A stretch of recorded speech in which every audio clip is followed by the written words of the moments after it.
Alamin pa natin kung ano nga ba itong trichotillomania kasama si Mobile Journal, Yeda Pascual. Yeda, ano ang naging epekto sa pamumuhay nung nakausap mong si Royce doon sa pagkakaroon niya ng ganitong kondisyon, trichotillomania? Paano naapektuhan ang kanyang buhay? Yes. Pops, 8 years ago, nagsimula nga yung trichotillomania ni Royce.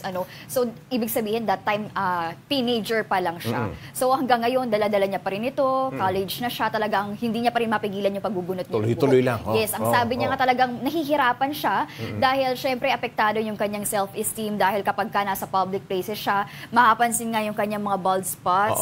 So, talagang nakakawala daw talaga ng self-confidence. Ito ba may kinalaman sa insecurity kaya niya ginagawa o talagang yung disorder talagang nagkakaroon lang ang isang tao?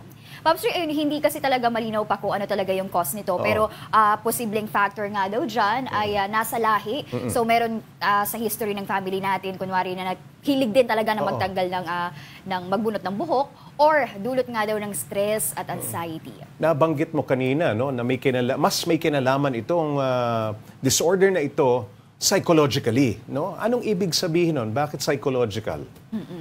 Pops Ray, kasi nga, ayan, dahil nabanggit nga sa atin ni Doc Camille kanina, pwede siyang, kasi hindi mo mapigilan eh. Hindi mo mapigilan. Talagang, yun nga, sabi din ni Roy sa atin kanina, ang paliwanag niya sa akin, talagang hindi niya mapigilan. Kahit sabihan siya ng mga malalapit sa kanya, family members, kaibigan na, tigil mo yan, nakakalbo ka na, wag kang bunot siya. Hindi yan yung tipong may nararamdaman ka, pero maya-maya, yes, bubunot at bubunot daw siya ng buhok niya. So talagang hindi mapigilan. Kaya yung mga ganitong cases, talaga, Pops Ray, mental health ganun ang approach. nga Ganun ang approach. Okay.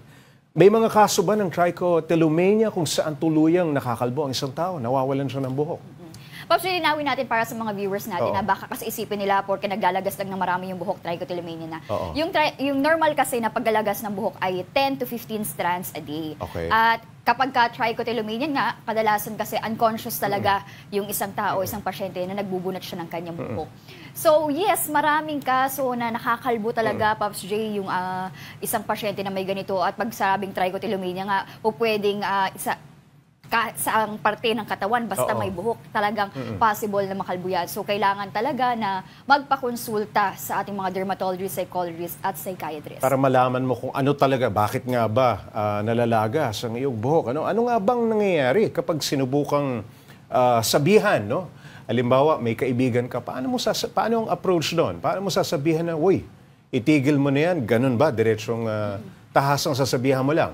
Yes, Pops Ray, ayun, kay Royce, okay lang sa kanya na sabihin kaagad sa kanya na, ayun nga, kapag ka nagbubunot siya. Kasi kapag ka sinabihan siya, titigil siya. Pero ayun nga lang, kadalasan kasi talaga, Pops Ray, hindi niya daw talaga makontrol eh. So sige, titigil siya, pero maya-maya, hindi niya makapansin, gagawin niya pa rin. Kaya ang advice talaga ng ating dermatologist at psychologist, mas mainam talaga, Pops Ray, na magpakonsulta kapag ka nakakaranas nga ng ganito sa professional lang. Sa gayon, ma-recognize, malaman kung ano bang punot dulo, kung dahil ba sa social life, stress, anxiety, family problem ba, nang sa gayon nga, ma-address at mabigyan ng karampatang gamot, let's say mga depressants, medications, para kahit paano makatulong, ma-prevent nga itong pagbubunot nga ng buhok. Ayun, maraming salamat, Mobile Journal, Yeda Pascual.